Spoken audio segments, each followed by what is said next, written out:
Dr. Frosty, how are you? I'm doing well. You? I'm doing swimmingly. You are somebody I've been looking forward to talk to because you were the senior operator at a 1,000 megawatt nuclear plant in Texas for some time. You are actually Dr. Frosty, obviously studying nuclear Engineering. PhD, yeah, Yep. nuclear engineering. Yep. You're sought after not just for your expertise with operation, but also your understanding of regulatory hurdles and burdens, right? Because that's one of the questions I've had that I've been wanting to ask you is, look, like this is a 1,000 megawatt nuclear power plant. Okay, great. And it exists in Texas. You've seen it, you've operated it, no problem. Can we just buy a couple in Idaho? Like what's preventing Idaho and Idaho Power from just finding, I don't know, like 100 acres? Like, I don't know how big they are or what you need, but like, why can't we get nuclear reactors that you've operated and dealt with reliably for a long, long time? Why can't we get those here right now? Like anything else in science, there's an evolution, a knowledge that you learn through time and experimentation. We don't just come up with these ideas, out of our minds, so to speak. And so it takes a while to evolve a design in something that you can operate more efficiently and with less impact to the environment and less impact to the workers, because ultimately we have to protect both. So when nuclear power came to be, there was many mistakes that were made, and that's part of scientists and it's part of technology that you go through in developing something worthwhile. And so I think one of the basic answers to that question is we made some mistakes early on, and I'm talking 40 and 50 years ago, okay? And we've learned from those mistakes. And unfortunately, as an industry, we didn't do a very good job explaining our technology to people. It's not something easily explained to the average person in America or anywhere else. And we certainly didn't do a good job in working with the media on some of the accidents that have happened. They really weren't that bad. I'm not suggesting that Chernobyl wasn't bad. That's not on you though. No, no, I'm not suggesting that Fukushima wasn't bad. But what I am suggesting is in the United States, we've had one core melt, and that was at 3 Mile Island. And we learned from that mistake, and we have never had anything since then. And we have advanced the designs to the point now that we have very safe reactors, and they're almost walk-away safe. I mean, literally. We have no pumps now. We're trying to get to the point where we lessen the number of valves and things like that. And we're doing many things in the industry to advance the technology to the point that it's really a safe technology.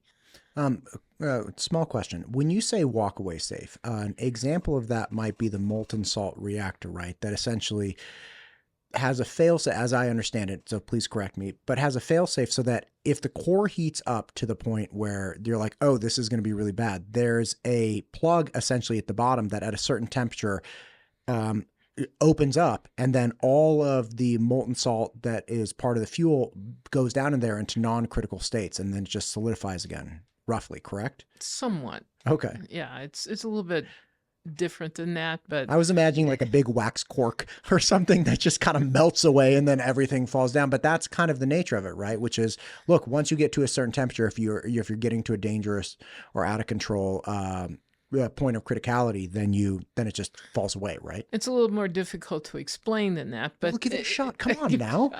I got coffee. Okay. Well, we have a reactor and we have molten salt with uranium Okay. fluoride flowing through that, okay? And while it's in the reactor, we calculate what the criticality of that particular core is going to be. When it leaves, it's no longer critical. It stops fissioning, but it has all of that heat from that fissioning process that takes it to a heat exchanger, and we extract that heat into a heat exchanger into a non-nuclear side, and such as CO2 or something of that nature.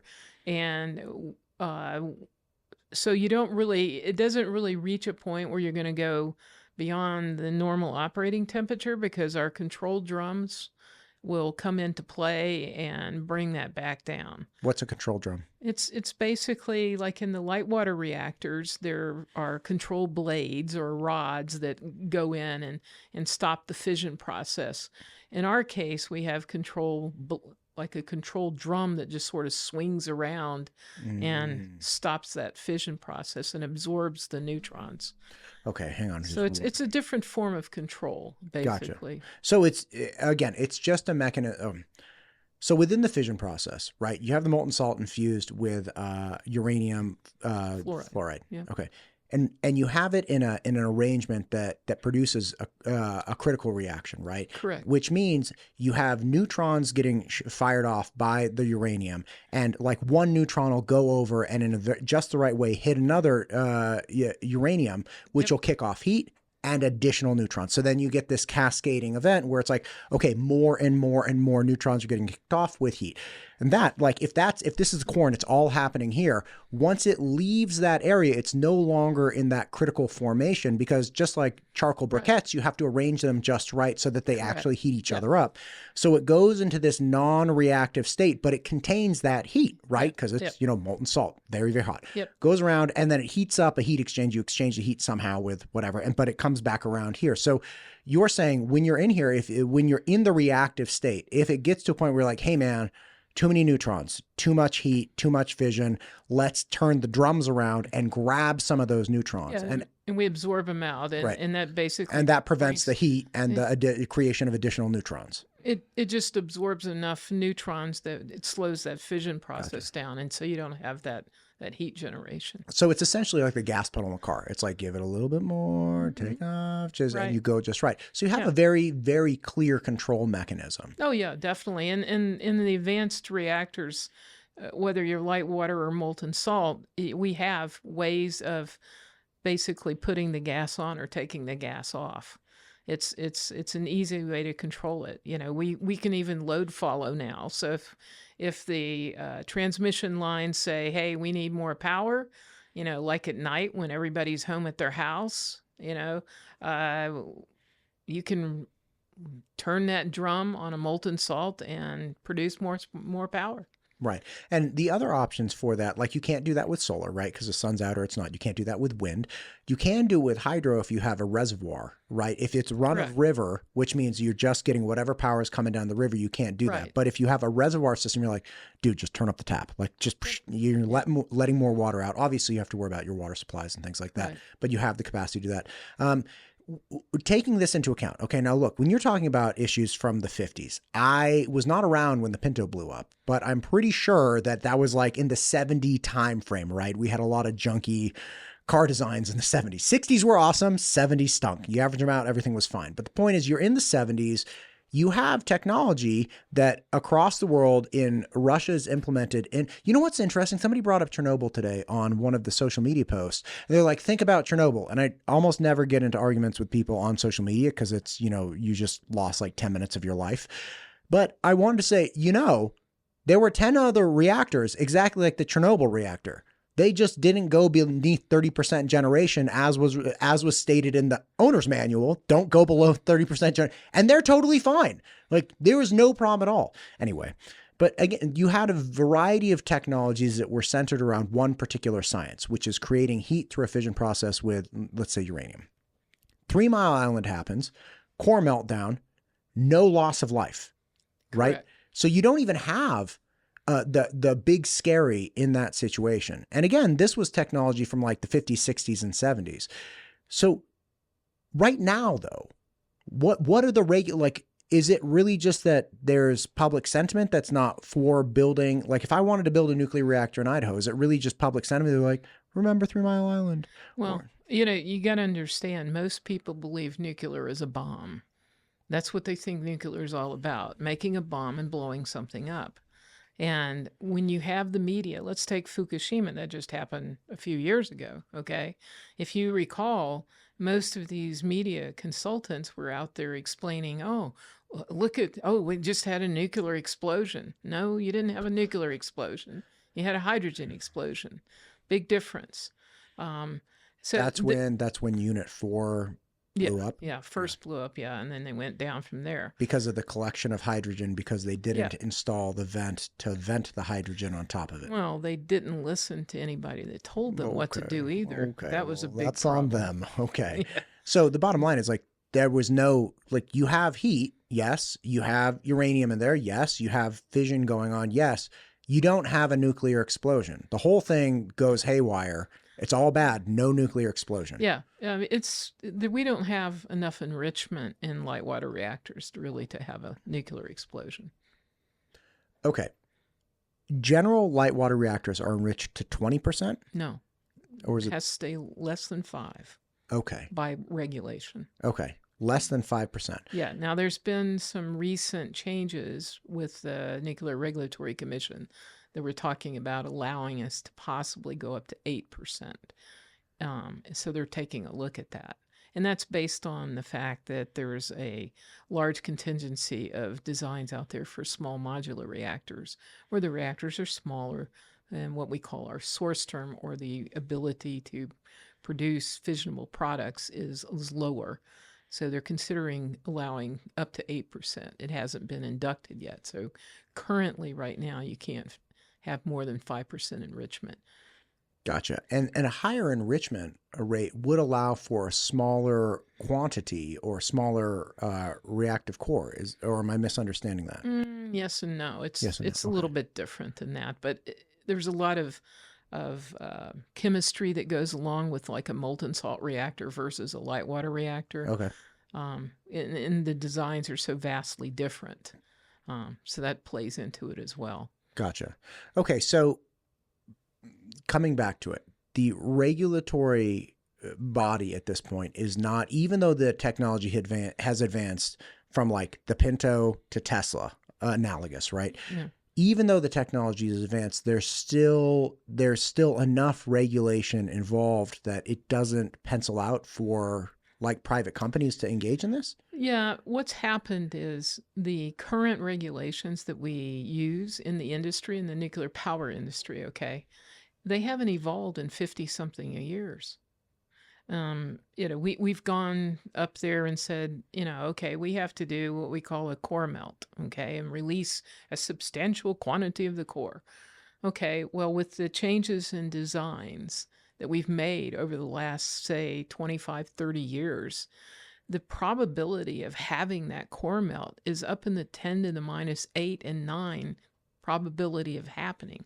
That's 1 in a billion chances, 1 in 10 billion chances of it actually ever happening, And so the Nuclear Regulatory Commission just sits on it. They haven't changed their regulations.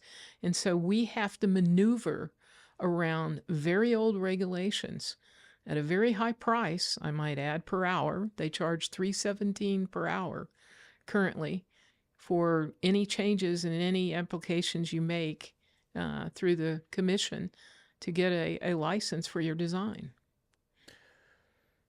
So we're dealing with regulations and concerns that are 5 decades old. Yep, and that's just the tip of the iceberg. You also, because you're dealing with chemicals and hazardous wastes and mixed waste, which is hazardous plus nuclear, radioactive, you have to deal with the Environmental Protection Agency as well.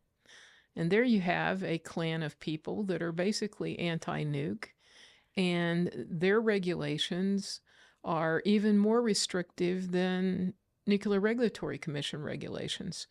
And so you're constantly trying to balance several regulations at once.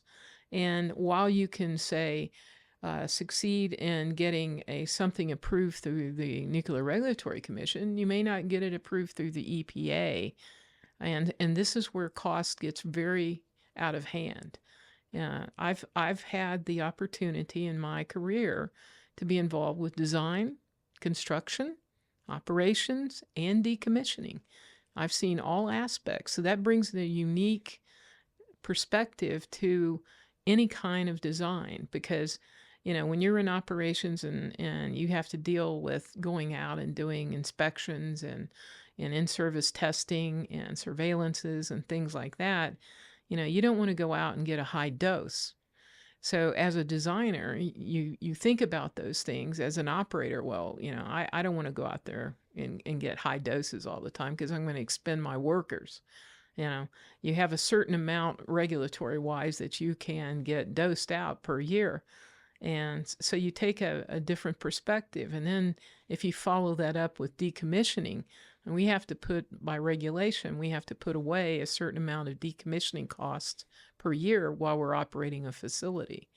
And that is supposed to cover you decommissioning that facility down to greenfield, basically.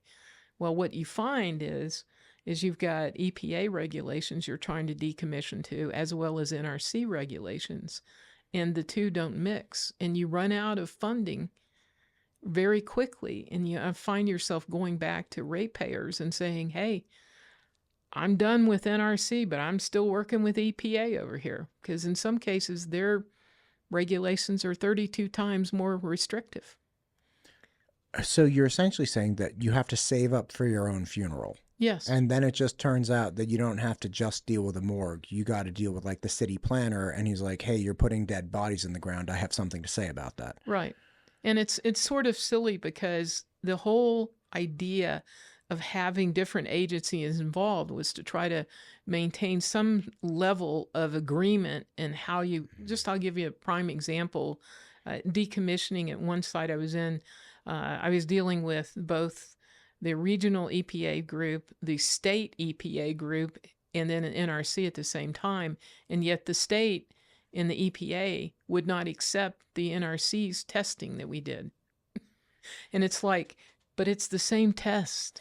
Oh, well, you didn't do it. It has to be run under my, name, jurisdiction, yeah. and it's like, excuse me?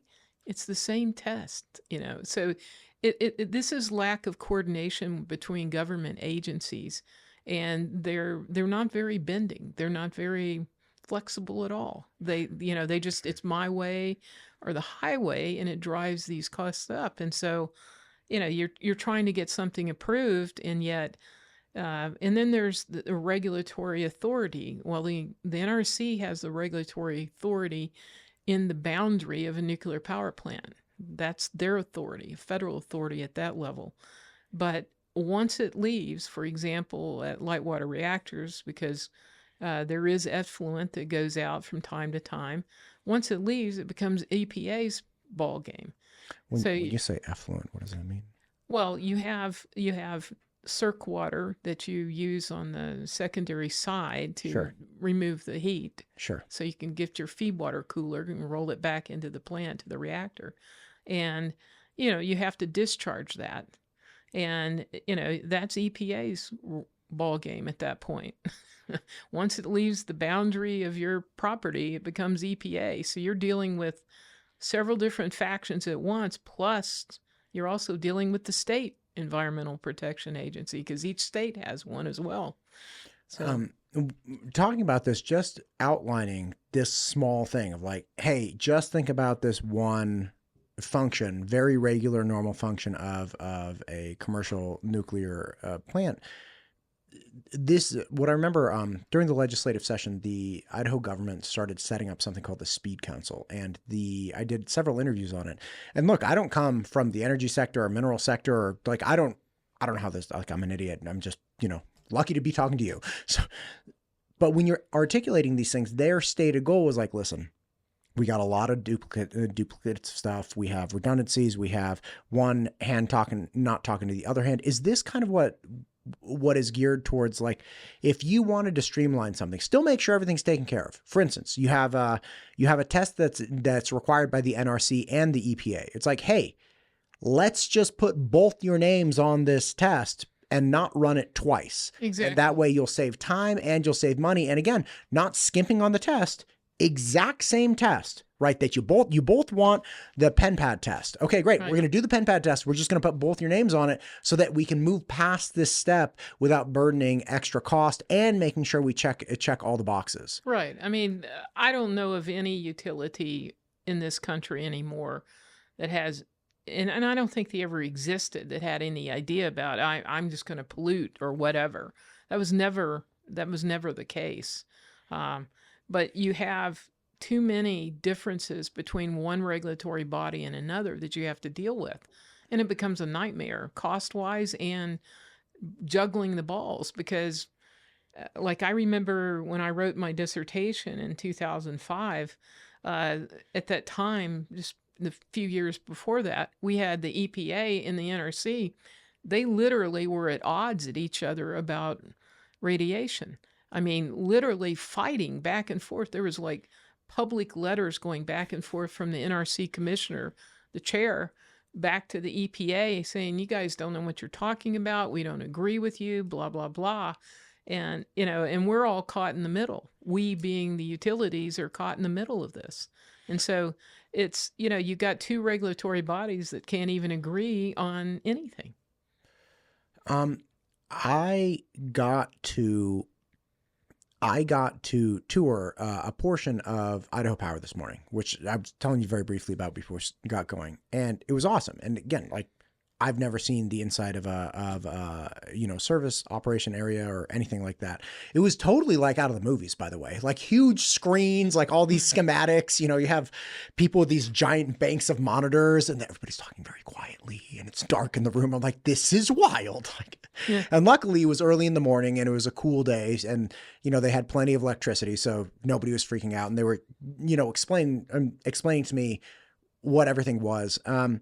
But one of the things that became really, really clear throughout the course of the information that I was ingesting is that the romantic idea that I've had at times as a younger person, it's like, oh, well, renewable energy, like let's just slap solar panels on everybody's roof, or like, let's do this or let's do that. And yeah, fine. Like put solar panels on everyone's roof, like doesn't matter to me. But that's really not like when you start dealing at the industrial level, there's a hard reality that you have to confront that is inescapable and just real, which is they had their generation, they had the whole network, they had the transmission lines, the distribution lines, and they're like, you see that number right there?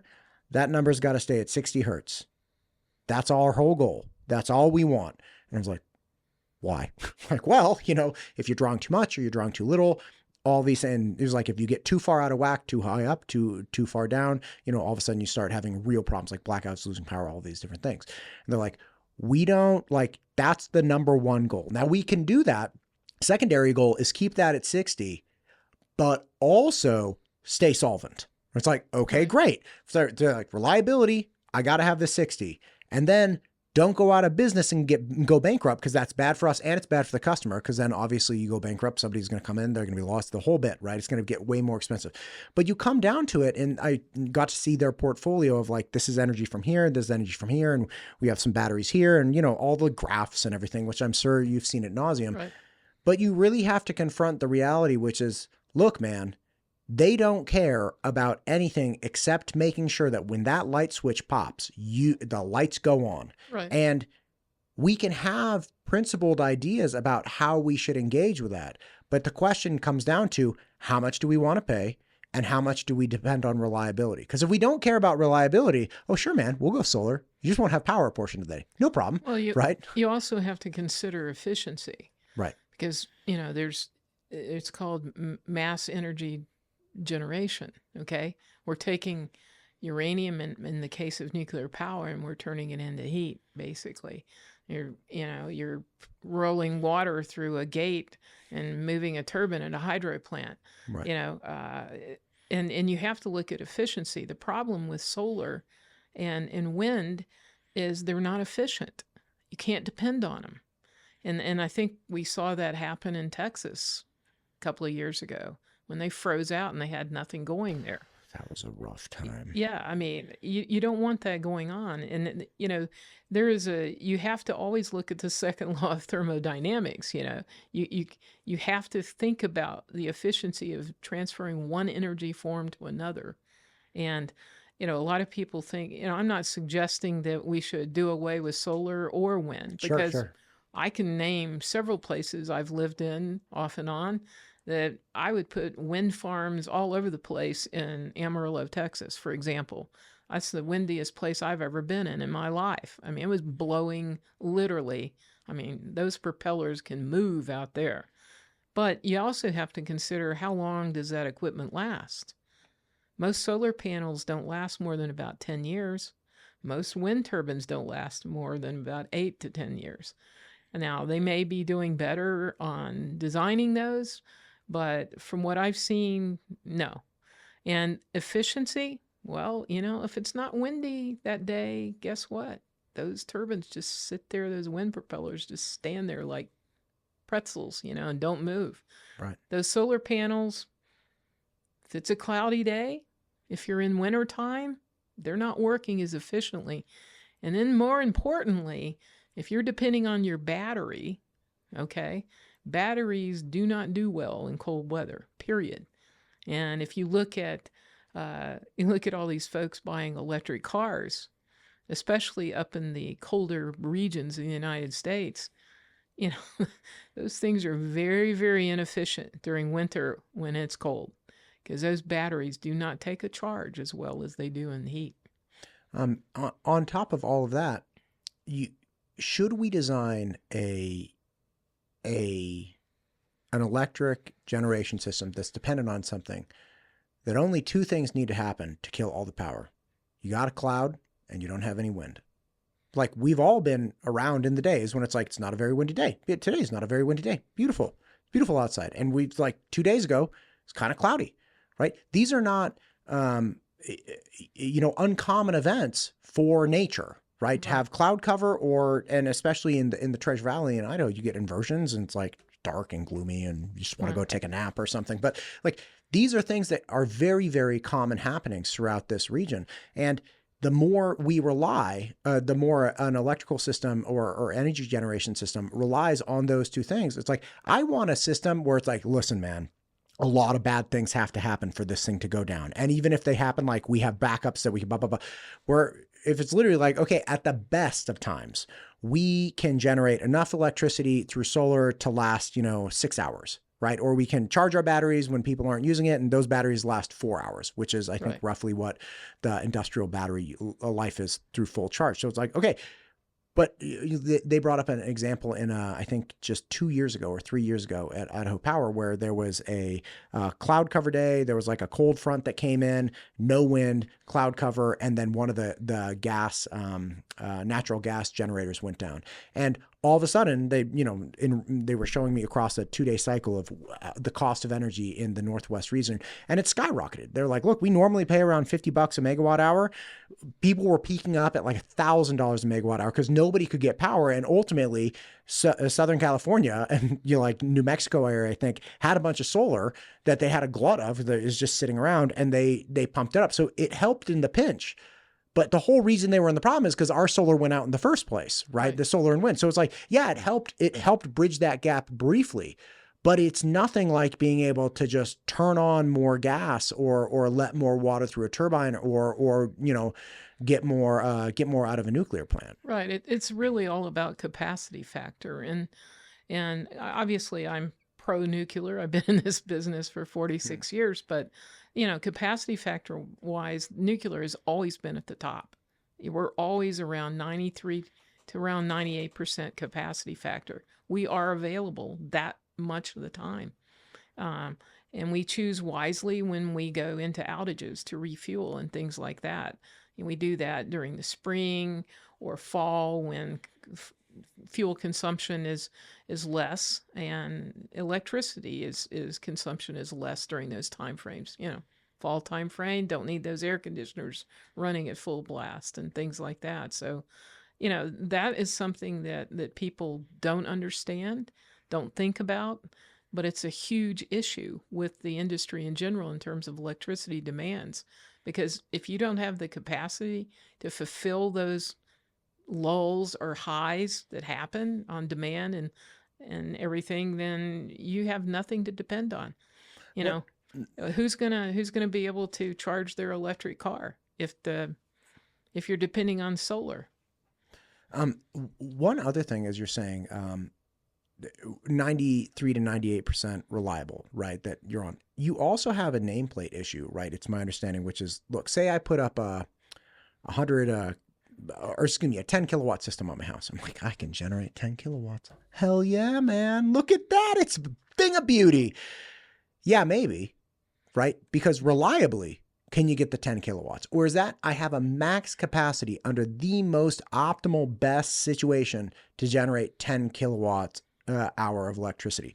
Because that's a lot different. And I hear a lot of people talking about renewable energy, and they're like, we could install 1,000 megawatts or we can install 500 megawatts. It's like, okay, but what you're saying is you can install something that under the absolute best peak optimal situation generates 500 megawatts. You're not saying that you will be able to generate 500 megawatts on demand. That's just if the stars align. Right. How frequently, when that happens, all this stuff. It's like, so you can have the capacity, the nameplate, and that's the correct verbiage, right? Nameplate. Mm-hmm. Nameplate capacity is what they're capable of doing. But whether or not you ever achieve that is of question right out of the blocks. And that's not the case with nuclear. If you want nuclear, you can demand it and get it. So if you have 1,000 megawatt nuclear plant, you can deliver 1,000 megawatt like that. Pretty consistently, especially these advanced designs, where even with the old plants that are still running, you know, they've extended the lives of most of those and renewed it for another 20 years to operate. And, you know, those capacity factors have remained steady for years and years and years. Very few trips going on in terms of scramming and having to bring the reactor down. And usually those are associated with a pump fails or whatever. And that, you know, it's just normal process things that happen. But you can't depend on that. I live in Florida in the Pensacola area.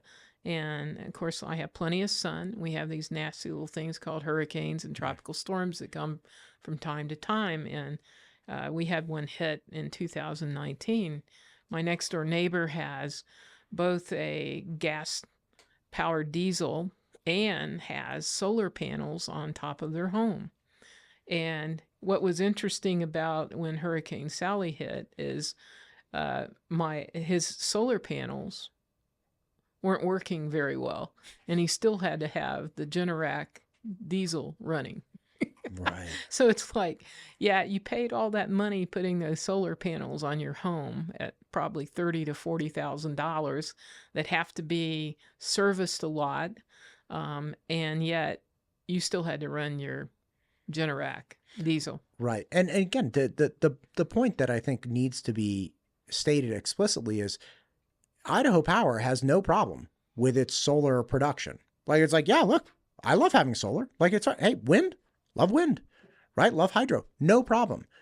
When we need power, for sure. You can't depend on them. That's when we have to have a different conversation. In your example, it's like, hey, look, I'm sure your neighbor was very happy to have solar panels. Oh, yeah. Awesome, man. Have at it.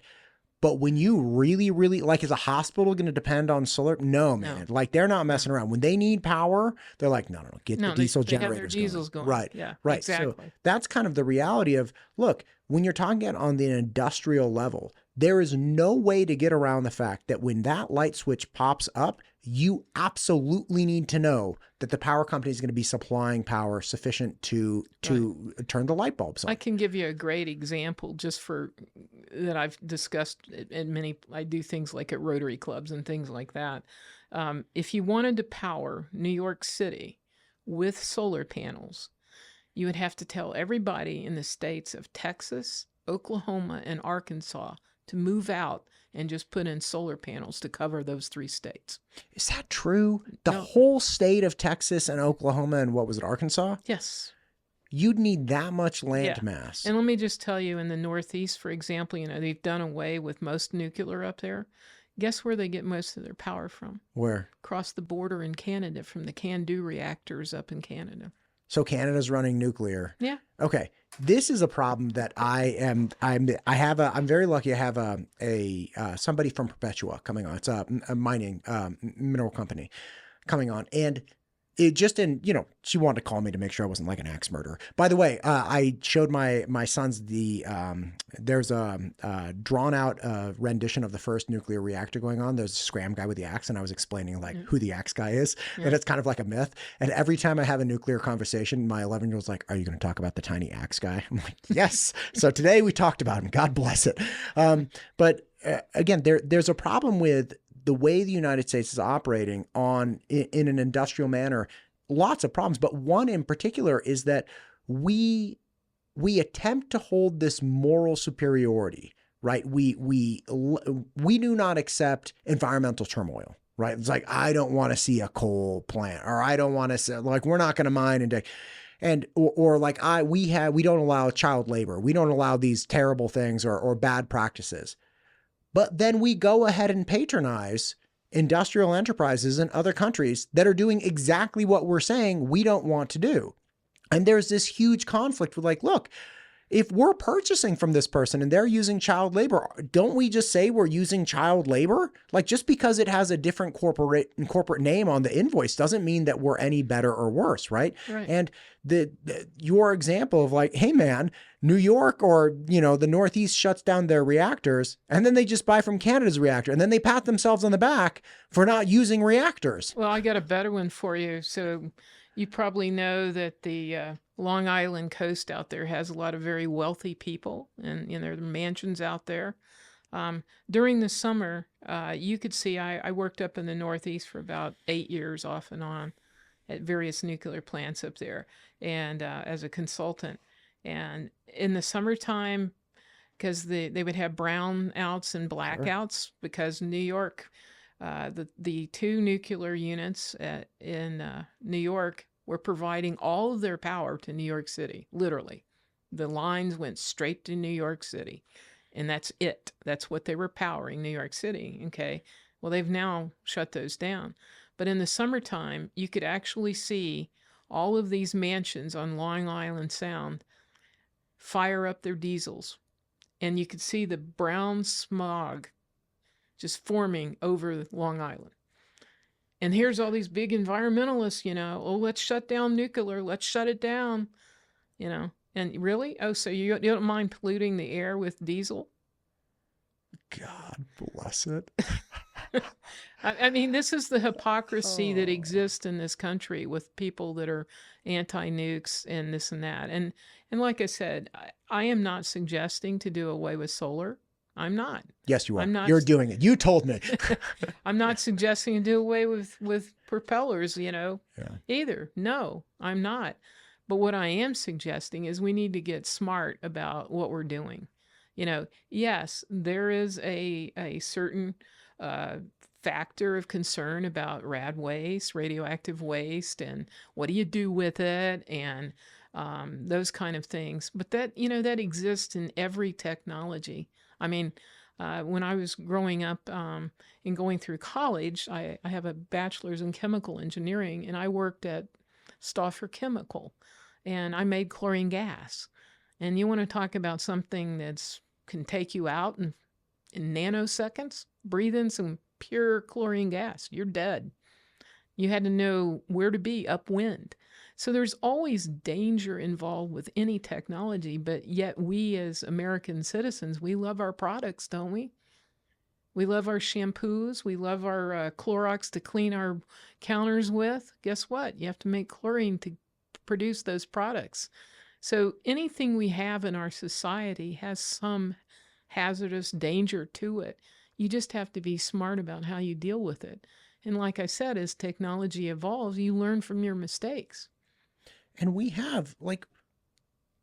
are living in the byproduct of the coal burning era, right? Like, people are worried. I'm not saying justifiably or other, but like, there are large numbers of people that are worried about fossil fuel consumptions. They're worried about the environment, but then they also poo-poo on nuclear, which produces more of the thing that they stated they were worried about in the first place, which is burning of fossil fuels. And they're trying to make themselves feel good. I'm going to buy an electric car because I'm going to help the environment. And I always find that quite amusing. Where do they think that electricity comes from that powers their electric car and charges that battery every time? And more importantly, don't you ever consider the fact that you've just created another hazardous waste stream called batteries? Well, those batteries, lithium batteries, it's not like a ferric battery where you can actually recharge it and use it again. Once you've expended lithium, it's done. And it's a big hazardous issue to deal with. And, where are all these lithium batteries going? I know there's a plant up in Wisconsin that's actually dealing with taking those lithium batteries apart and trying to, but you still have a waste stream. Nobody thinks about those waste streams. Nobody thinks about the materials that you have to use to make those with. Lithium it's a relatively available natural material, but there are limited supplies. And up till recently, we were depending heavily on China to give us lithium. When you're talking about waste streams, we in the United States, since the inception of nuclear, we have never, ever had a death from a nuclear reactor meltdown, correct? No, not from a nuclear meltdown, no. In Okay. fact, the material, I work in a lot of the radiation protection world, and even the data that came back from 3 Mile Island clearly showed we did not have any increases in cancer or anything thereof. Okay.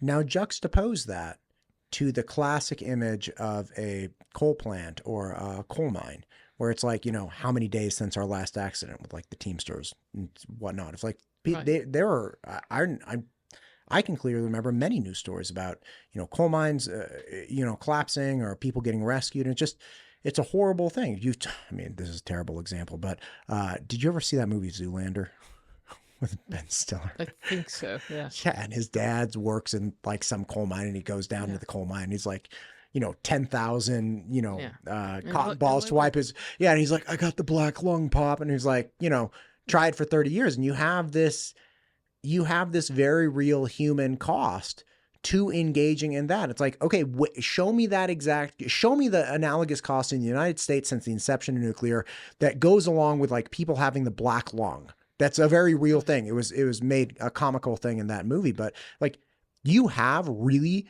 dirty, dark, difficult, hard jobs involved with getting coal. And I'm not saying you shouldn't have coal, but what I am saying is, how is it that is somehow better or superior or more humane or more, responsible compared to something that you have zero deaths.